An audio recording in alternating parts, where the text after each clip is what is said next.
live stream? Great. Okay. So welcome to Finance and Corporate, the last one for this triennium. Yeah. So, but enough of that. We'll crack on. So apologies. I have apologies from Hazel and Graham, and I think everyone else is here. Thanks, Mike, and thanks, Claire. All in favour, say aye. Aye. Contrary, no. It's carried. Disclosure of members' interests. Nothing on the table. Late items. No. Confirmation of order of meeting, which is going to stay as is. So could I have a mover? Thanks, Claire. Thanks, Lou. All in favour, please say aye. Contrary, no. Carried.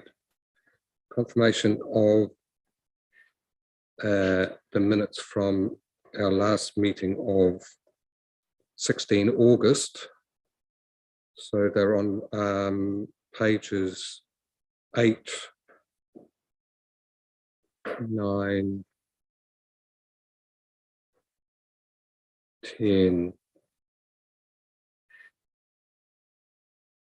11, 12, 13 and 14 of your agenda. Any comments? Happy to move, Roger. Thank you. And the seconder, thank you, Susan.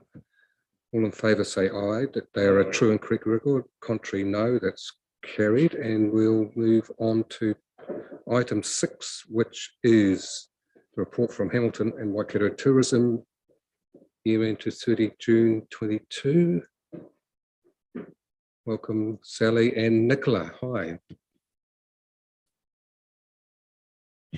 Kia ora tātou. All I'd like to do is just introduce Nicola Greenwell, who is the Chief Executive, and I think your first in-person attendance and not online recently. So just like to hand over to Nicola. It's all yours. Thank you, Sally. She's stolen some of my thunder there. Tēnā koutou, tēnā koutou, tēnā koutou katoa. Ko Nicola Greenwell, tēnā taku ingoa. Yes, first time in person, so lovely to see your faces rather than just the little dots on the screen. Really nice to see you. Gives me great pleasure today to be here as your CEO of Hamilton Waikato Tourism, your regional tourism organisation, with that official appointment from the 1st of July. So you've probably seen my head around a little bit though. I've been with the organisation for 7 years prior to that as a development manager, so not new to the work that we do. New to this hot seat though. So lovely to see you. This report that you've got in your agenda pack is to the 30th of June. You know, we're already the 20th, I think, of September. So it's feeling a little bit outdated already, but we'll see if we can give some update as we work through. That way. So I just wanted to give a little reminder of what the year looked like. And I've chosen to reflect it in colours. And it's looking rather dire, didn't it? When we cast our minds back to what we've been through in the last 12 months, with levels 3, 4, a little bit of a teaser of some freedom in January, and then back into red and then orange. And by golly, I don't know if you could hear us celebrating last week when the announcement was made that we were going to green. Certainly up and down the country, RTOs, tourism organisations were certainly celebrating. So I just wanted to leave that there with you so that we can just think about that and the impact it has had, and we'll show that in the graphs, that's impacted a lot on our work. We've had to plan, replan again, unplan and change some of our deliveries across a lot of our work, our campaigns, our events. It really has huge impact, but we'll crack on. These numbers up here are regional numbers. These are not yours yet. We'll get into that next. But for the perspective of the broader region, Hamilton Waikato region, we've achieved 672 million. Now that's important to note that that's tourism electronic card transactions. So in the olden days, pre-COVID, with the MB used to make an estimate for online spend and for cash. So that was the monthly regional tourism estimates. Now they've completely changed because of the impact of COVID on those stats, that it is electronic card only. So it's when you scan your card at a point of sale. So, but that still means that we maintain our 4th position for domestic spend.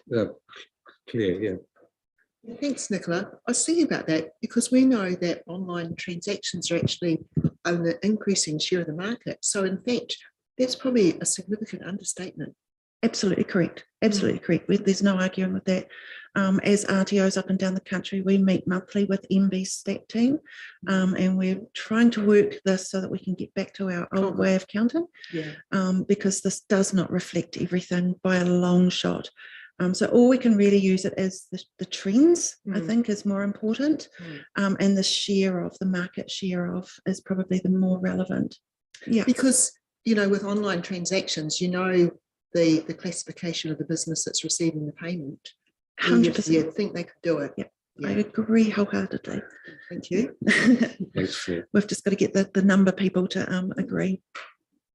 It seems it's a little more challenging than my brain seems to want to acknowledge from the stats, from the statisticians.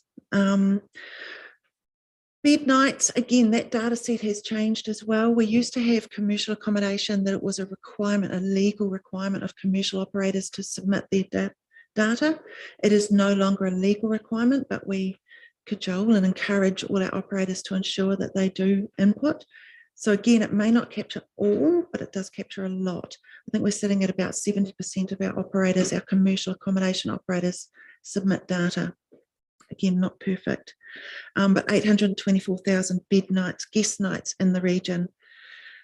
So as a region, we sit at 50% occupancy. That's against the country at 44%. So those are the comparisons that, while they might not be a perfect number, they're a really good comparison to how we're sitting with the rest of the country.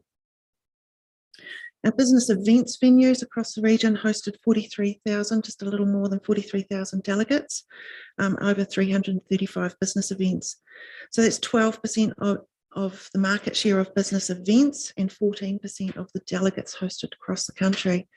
We typically sit around 10% of those, so we're quite pleased with that result.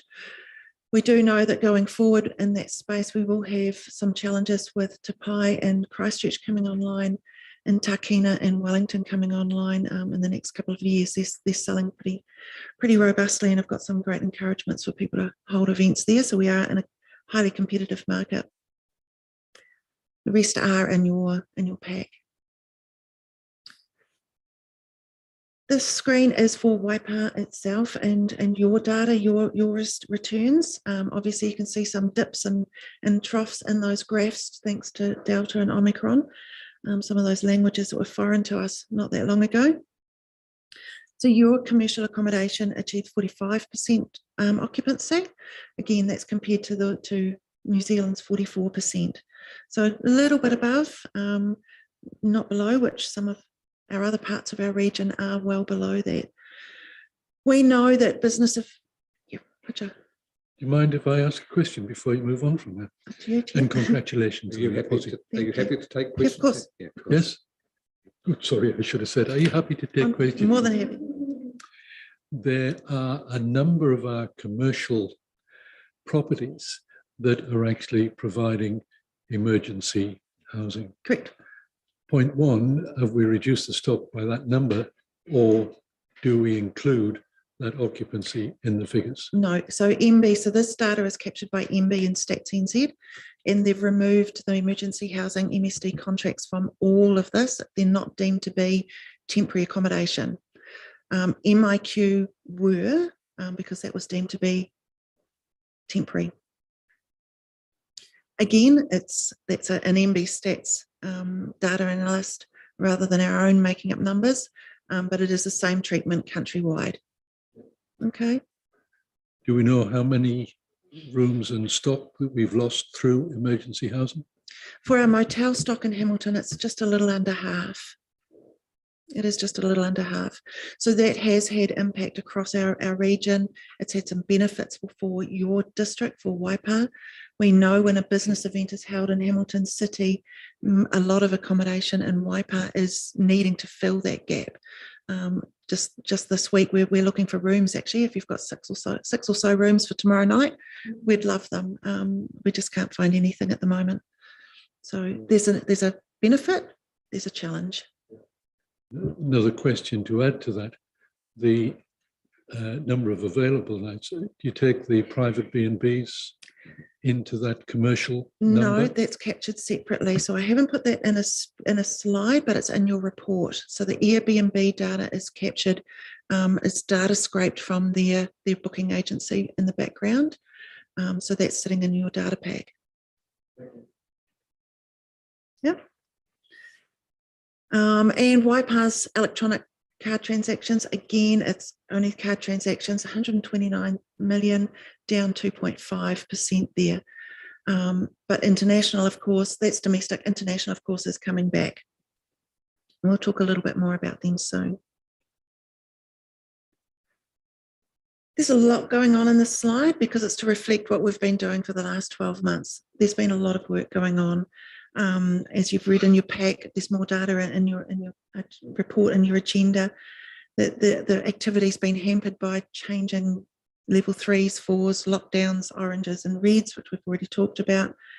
The Mighty Local campaign has been reactivated a number of times over that 12 months, just encouraging residents to spend local when they were in lockdown, when we were in lockdown, but then to also explore local and have staycations when we were able to move about within our own region. And that's had some really strong success.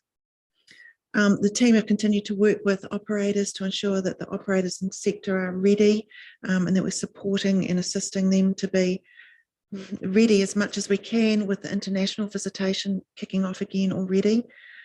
We know that delivery and staff ability to attract staff at the moment is really challenging.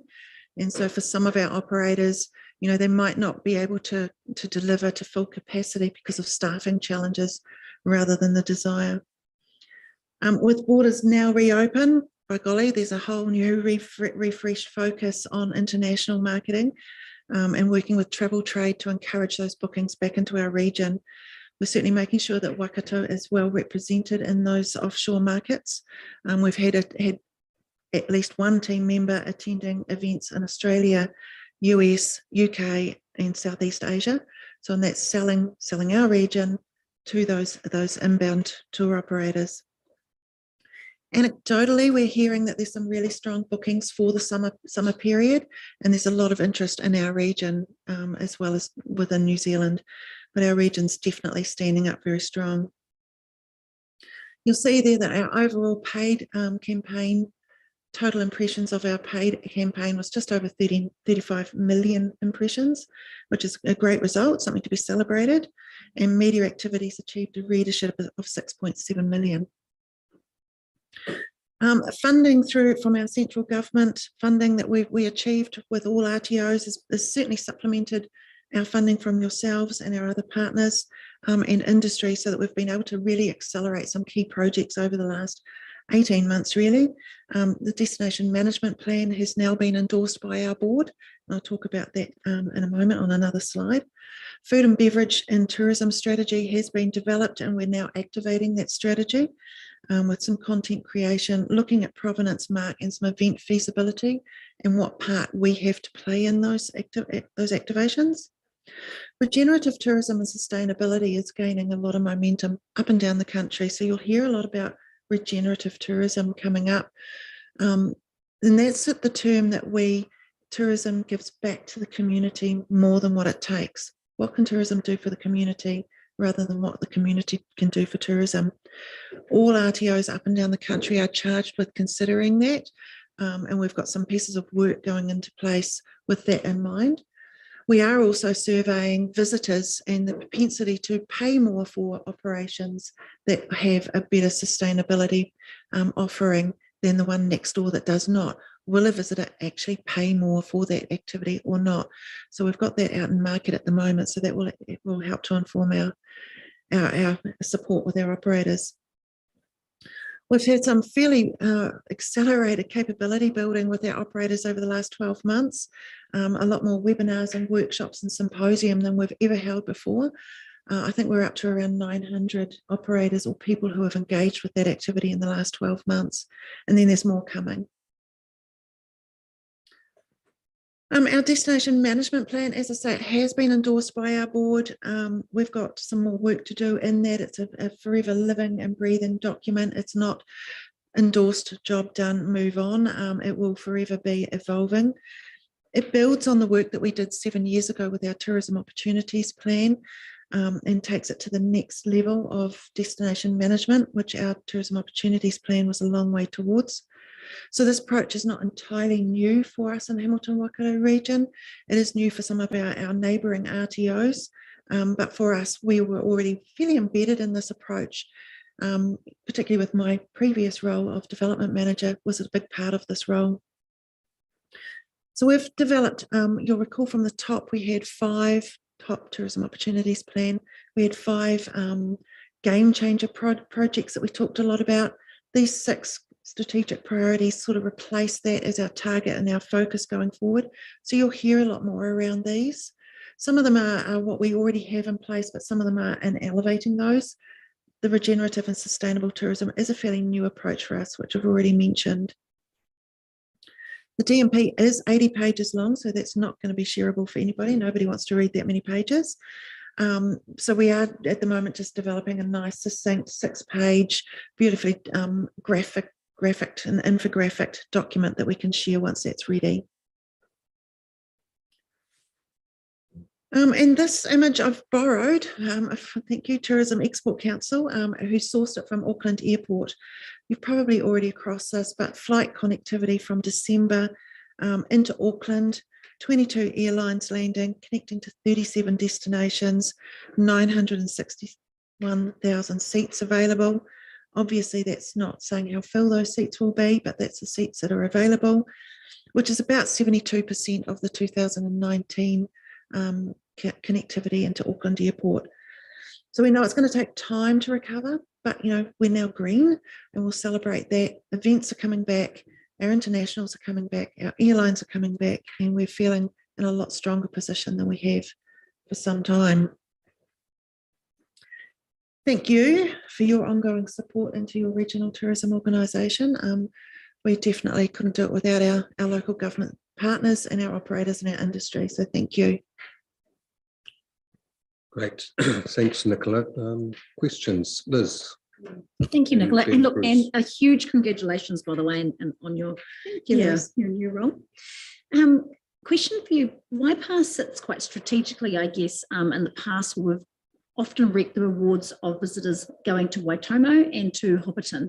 How are those two? Hobbiton is its own, of course, product itself, and Waitomo is a little bit. There's a number of activities there, but how are both of those faring now that we're back into green? Are we going to see a dramatic increase of internationals flocking back to those? By golly, do we hope so?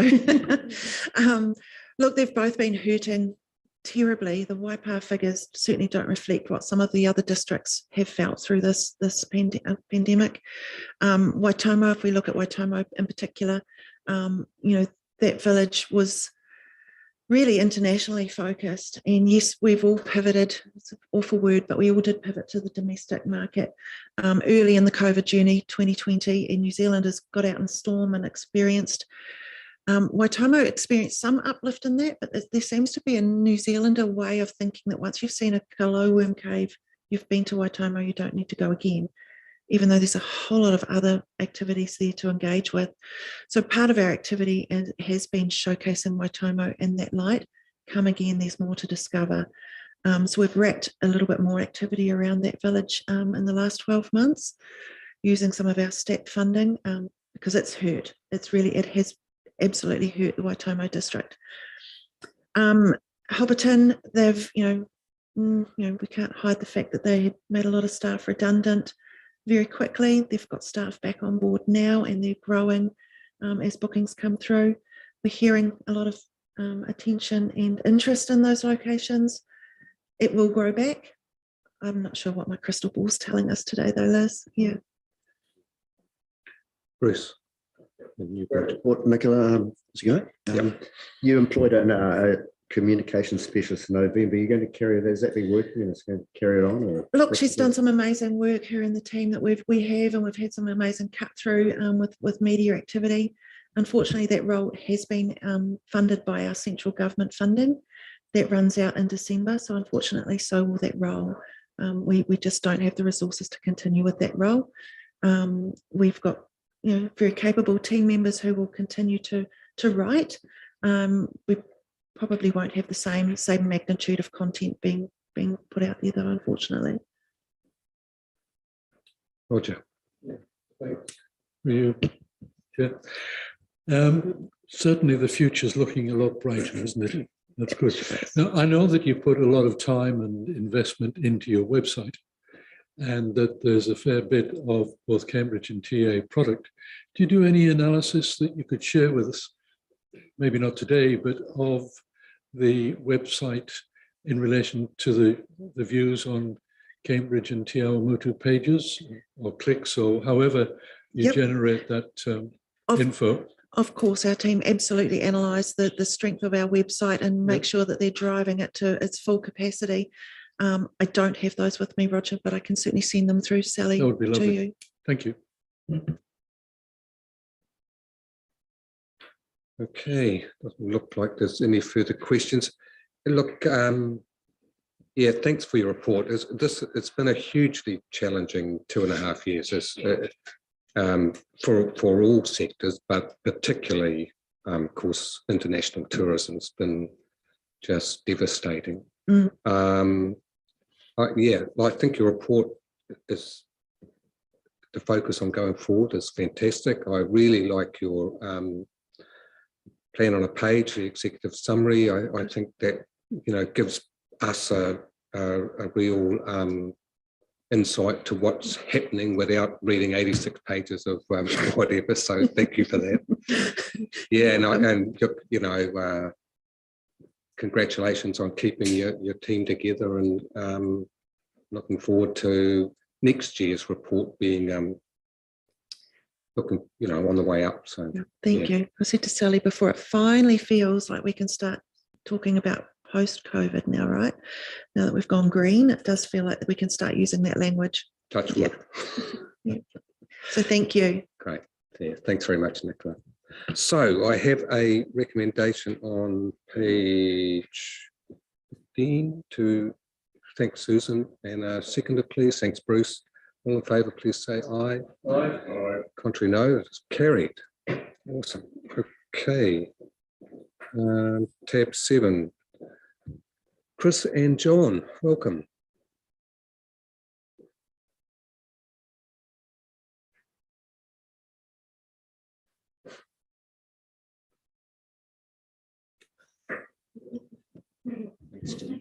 You even turned it on for me.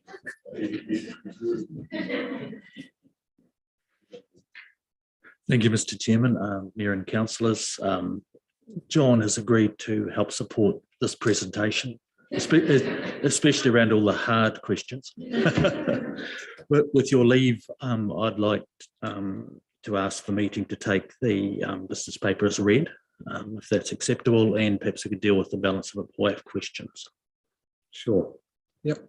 I'm happy with that. So do I have some questions? Bruce? I've got one for, I don't know, Chris maybe, or John. With this harvesting, we keep on delaying it. Is there a time that we have to bite the bullet at some stage and do it? Yeah, I can deal with that one, Mr. Chairman.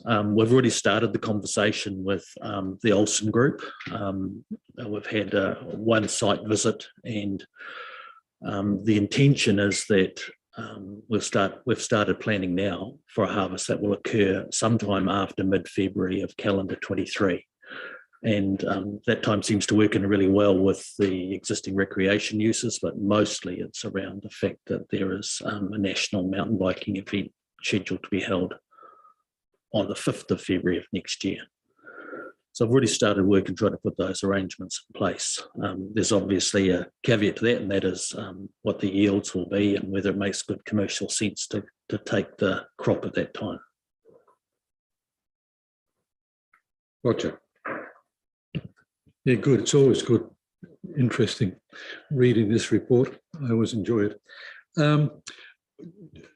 If I can direct it to John, because I think John was instrumental in bringing to us earlier on this year or late last year his strategy for asset sales and his program to realise those asset sales.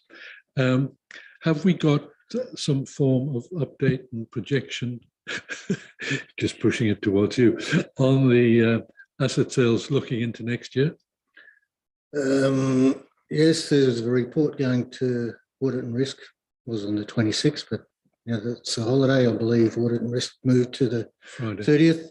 So I've got a publicly excluded report going there, which will outline where I'm at this year and into next year. So we have had a number of reports, preliminary reports underway on the bigger type properties, but yeah, there'll be an update next I can Friday. wait until then.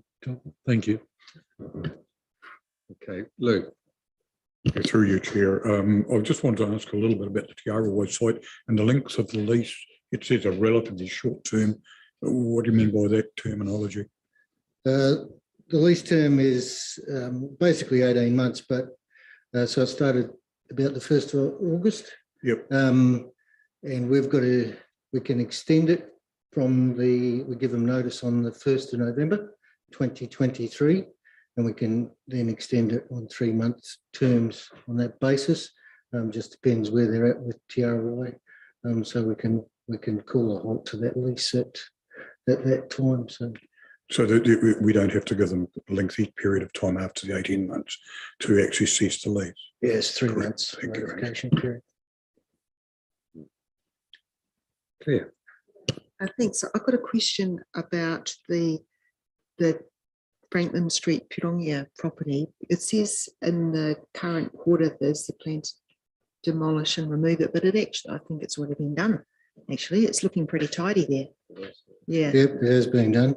Is there It's any gone. more? Is there any more work to be done on that section before you sort of sign it off? I thought perhaps there might be some further stuff you're planning. Not that I'm aware of. I think it's ready to go to Parks. Yeah. Okay. Yeah, it was tidied up sometime. It took us a fair while.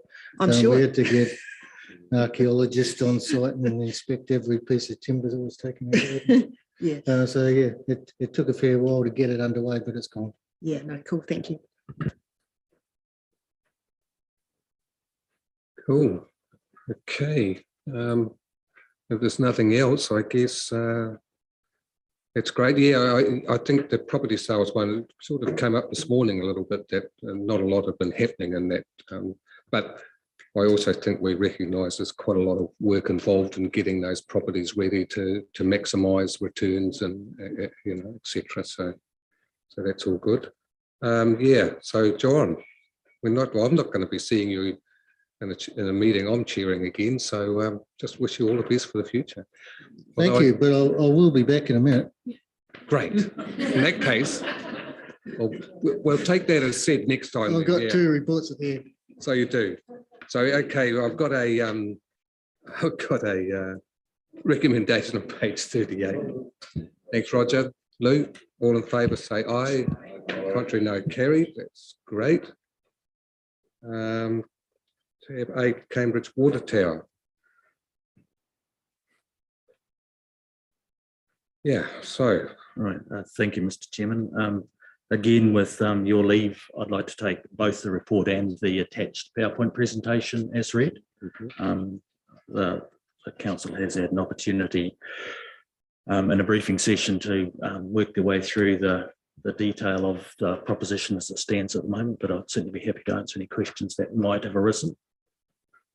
Yeah, so we had a workshop on this quite recently. Do we have any further questions regarding that? Seems not. So option 2 was the recommended, which takes us to 67%, is it? Oh, Mr. Chairman, if I could just speak to that. The decision as to which design NBS the council settles on is one to be taken at some time in the future.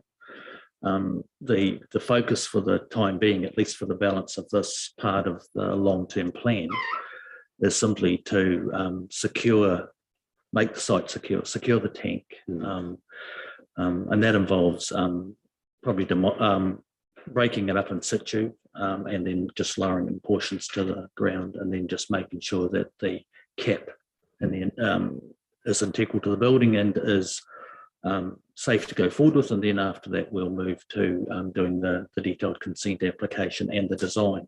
The intention was that the discussion about what the scope of what stage 3 might look like is Right. something that the council will address through its long-term plan development process, and what the targets are and those other considerations. Getting a bit ahead of myself. I guess there's a lot of weight in that. Yes, that the, tank. the tank itself, we estimated probably 20 tonnes. That it's got a steel exterior, it's got a brick course liner inside, and then obviously watertight layer on the inside of that. That'll be quite a heavy lift to take down in one piece, and that's why at this stage of the design process we're working on the basis that it will be dismantled in part and then lowered in sections to the ground. Yeah, okay, that's all good. So there's nothing further. Recommendation page 50, A, B, and C that caters for what Chris has just been telling about. So Happy to move. thanks, Jim. And Just second, don't drop it. no, not all at once anyway. Thanks, second by Lou. So all in favour, say aye. Contrary, no, that's carried. Thanks, Chris. Okay, financial report. I saw Nada and Yolanda there somewhere. So Yolanda, do you want to introduce? Yes, thank you, Chair. So I'm just going to hand over to Nada to take us through the financial report, and after that we'll take questions from the committee. Nada. Thank you. Good afternoon, everyone. I'm just going to take the report as being read, but I just will point out that you'll see in the report the capital expenditure. So we had 26.8 million that was carried forward from 21-22 year to this year, and then at the same time that they were looking at the carry forwards, we had the different departments, each department look at their capital works to see what then could be deferred to next year. So in doing that process, there has been another 30.8 million deferred from this year into the 23-24 year. So that gives us a total capital forecast budget of 184.2 million. The other thing I just want to point out is in the key risk indicator report, so it'll be page 79, I think, of the agenda. 80. Yep. 80, yep. So you could see there in nice red the borrowing interest rate. So I just wanted to just let you know that about that. So we had an actual interest rate of 2.47 compared to in the annual plan it was 1.93, and that is due to at the end of the financial year there was quite a lot of late borrowings, and so the interest rate was quite a lot higher than anticipated, and the 1.93 was set probably around October. There is quite a bit to come to be repaid this financial year. So hopefully as the year progresses, that might start looking more like indicated. Is there any questions regarding any of the? So by deferring the extra capital expenditure, I guess that will have a positive impact on our interest payments, and so there's going to be a little bit of ups and downs, for want of a better expression, I suppose. Yeah, that's right. Any queries on that? No, I think we've all got that. Thanks, Nada. Great. So, any further questions on the report at all? Bruce? Chair, I did have one, Nada, and it's pretty small, and I don't know whether I should even mention it. In the page 82, Appendix 1, and you've got finance income, it's 48 and it was projected for the forecast of 15,000. So that's why I didn't mention it, but what's that pertain to?